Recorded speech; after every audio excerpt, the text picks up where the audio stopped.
உலகை எழுப்பும் ஞாயிறு அங்கே குடியிருப்பான். அவன் ஆனை முகத்தனின் அடியவர் மனத்தில் ஒளியாய் வந்து கொலுவிருப்பான்.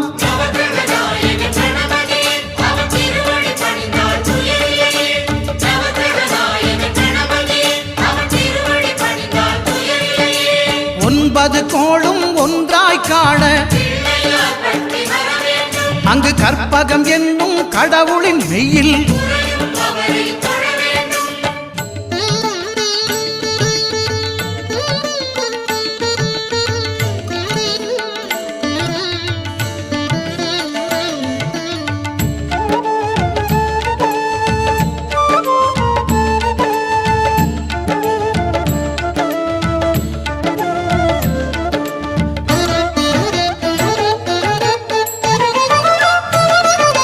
திங்கள் பகவான் திருமுகம் காண